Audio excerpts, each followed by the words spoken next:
Well, welcome, Bulldog fans. This is Mark Simpkins with Engine 18, and this is session 11 for On the Engine. And today we have Kaleb Birney. Kaleb is the head athletic trainer for the University of Montana Western. Kaleb, why don't you start out by telling us a little bit about yourself and maybe how you got here to Dillon? Yeah, well, it's a pretty interesting story because I'm originally from Kansas, small town, about 1,500 people, small town called Sublette, kind of in the corner. Grew up there, went to Wichita State, got my degree there, and then right after that, I actually went to Atlanta, Georgia, spent 2 years down there, worked on my master's, and then from there, I moved straight out here. Oh, And so it's been quite the journey. I've seen a lot of places, yeah, for sure. so it's been a lot of fun. Well, good. Yeah. Good. About athletic training. So, what are some of the rewards that you get out of helping student athletes? Yeah, some of the biggest rewards are basically watching them play. I love sports, and then seeing, going from the point of injury to them getting back on the field, and then seeing the reward that they get in their eyes and how excited they get. That's the best part by far. Okay. Yeah.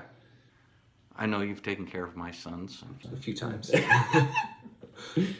and they're always happy to be back. Absolutely. So that's good. How about as far as challenges go for you as athletic trainers? What are some of the biggest challenges they face? Definitely is time. I think I've counted so far, I'm around 25, 28 weekends I've been on the road this year. And that's pretty average, especially with, we have 3 athletic trainers. Right. And, the 14 sports or whatever it really is. And then when you go from football to men's basketball to rodeo or something like that, it's constant. Yeah. And so there's a lot of weekends on the road, and then there's a lot of Sundays and a lot of Saturdays. We work on the weekends mostly. Sure. And so I think that's the toughest thing is the time. And then, in the fall when it's during football camp, we're working 60, 70, 80-hour weeks, just right along there with the coaches too. So if they're there, we're there. So I think that's the hardest part. So the last year or so has kind of been interesting as far as the COVID issue. How does that affect your approach to what your job is with the student athletes and how you could or couldn't interact maybe? Yeah, no, it changed it a lot more, but at the same time, it didn't change much. We had a lot more restrictions. We had to wear face masks. We had to wear shields. We had a lot of restrictions through the hospital that we're employed by. And so they had a lot of rules that we had to follow that were even different than what the university required. So, and then with all the testing, right now we're testing every week since December, we've tested anybody in season. So Mondays we're testing 2 or 3 teams, then Tuesday we're testing everybody else that's out of team. And that's on top of everything else we're doing. And so the time constraint really made it just even tougher. And it's made it harder to treat the athletes in a lot of ways because we've had to take our emphasis away from them to COVID. Sure. And then, we've wrote or put together and helped put together a lot of the protocols. And so being a part of those conversations, it's added more meetings and a lot more of those kinds of things that I don't really want to do. I like taping ankles and I like doing all the other fun stuff. You go. So. There you go. You're going to be leaving shortly, South Dakota. Yes. So what are some of your favorite memories maybe of Western, your time here at Western? Oh, man. Well, definitely a lot of those national tournaments with the men's basketball team. I went to 4 of those, I believe, with Keller, and those were a blast. You just don't think of basketball when you think of Montana, and when we get down there, they'd all laugh at us. We're warming up a bunch of short white guys, and luckily we had a lot of good talent, and it was a lot of fun, and we made some noise down there. That was a lot of fun. There's definitely been a lot of fun rodeos that I've been to. There's been some football games like the Eastern Oregon Thriller, and some of those beating Tech at home and all those. That's always fun. Oh yeah. And so there's definitely a lot of those that shine. But I think the things that are the best for me are the daily interactions. You really get to know the kids. You get to know the families here, and that's what's really fun. After the football game, and it's parents are coming through, and they're not just talking to their kid; they're saying hi to you too, and Sure. it makes you feel good Well, yeah. at home, and that's a good thing about this place. Well, I think parents in general are very appreciative of the athletic trainers, making sure that their son or daughter is being taken care of professionally and stuff. So, yeah, that's pretty nice for us as parents. We like that. Yeah, I always actually tell the kids that I'm your new mom when they get in. If you're sick, you come to me. Exactly. Going back to COVID a little bit, how has COVID impacted maybe the way last year there wasn't any spring ball, but this year there is some spring ball and we've got some rodeos going on and cross country, and so sports has been maybe not exactly in season, but has been moving along. Yeah, I feel like everything's been in season. I think just since really just a little bit, basically since Christmas is when the craziness happened. Sure. Basketball was going a little bit before Christmas, but it was really just them. We literally went basketball, and then I had less than a week, and volleyball games started, which meant we were also dealing with volleyball practices along with basketball games. Sure. And then rodeo started the weekend after volleyball stopped with games. And so for me, it's been a weekly thing and just nonstop.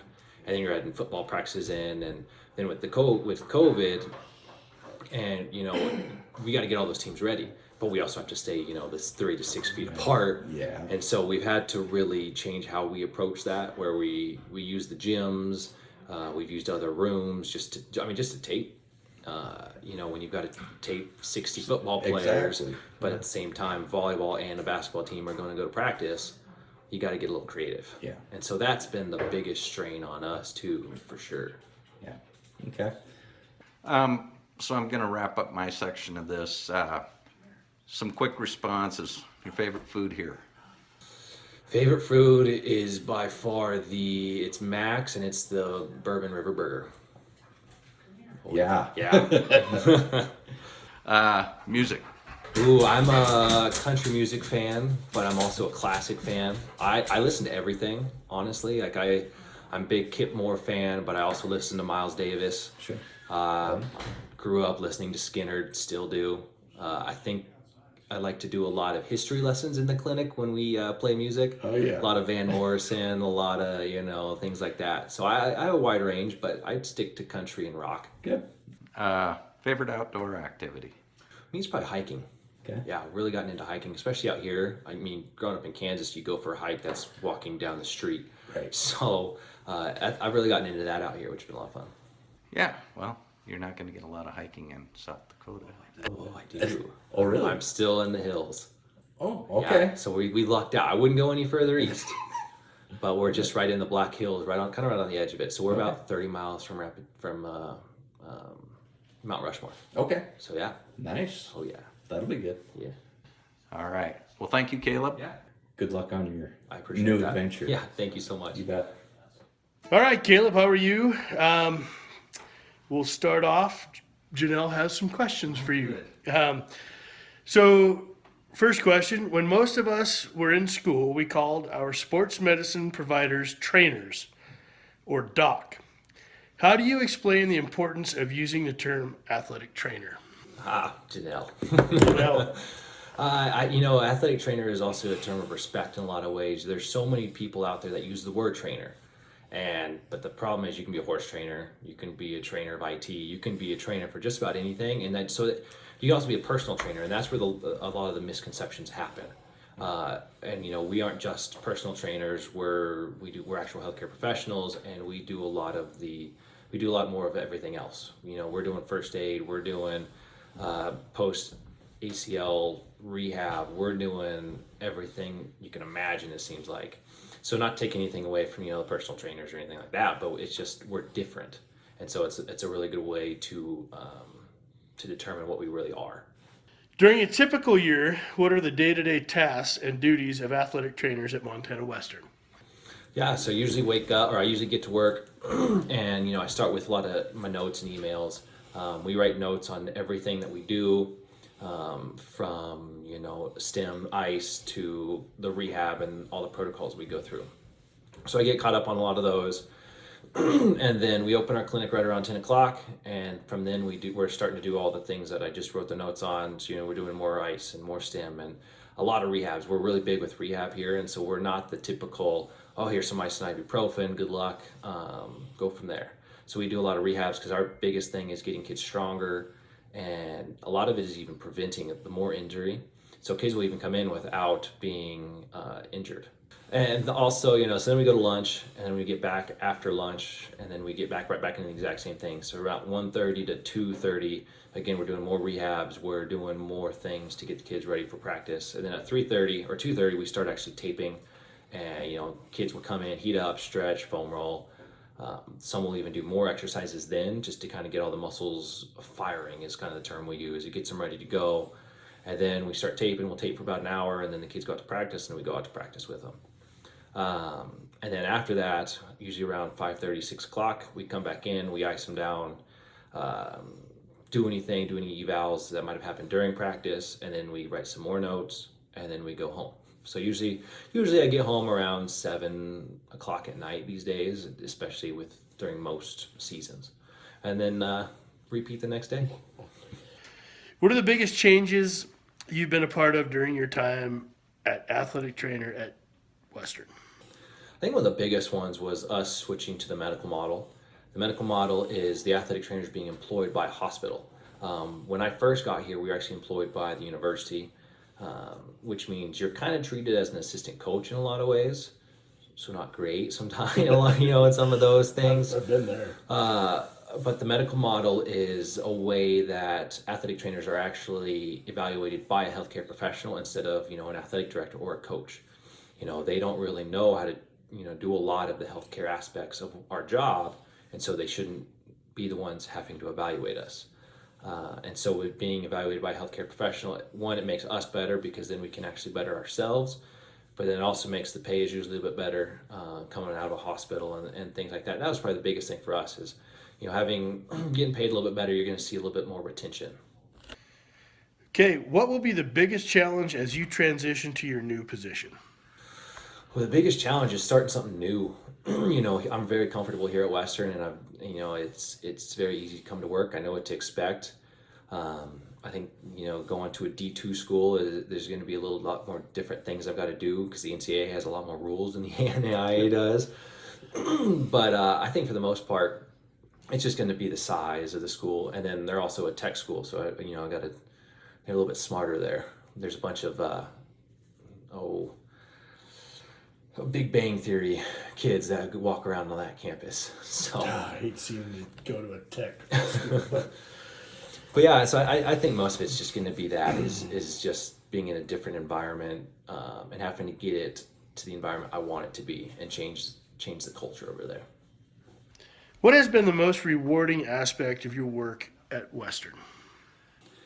The most rewarding is, other than seeing the athletes come back and actually return to sport and see the joy on their face, I think is the amount of changes we've made at Western.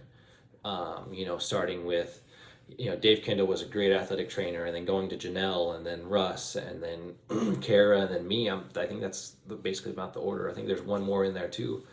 And so there's been a lot of education out there now. We do things a lot differently. We're not just icing you down, taping everything just to get you to survive. There's a lot more finesse that I think goes into it than what used to, mostly because we know more. And that goes in with the rehabs and what we actually call prehab. We actually do a lot of evaluations to help prevent injury. Our goal is so that they don't have to come and see us, they get to come and see us. And then changing the environment. I like that. A little bit, so it's a lot more fun. We're playing music, and it's the kids come in, they hang out a little bit. It's almost like a place that they can come and vent if they need to too, and so we kind of take care of the whole athlete, is how we like to say. The mental side and the physical side. I like it.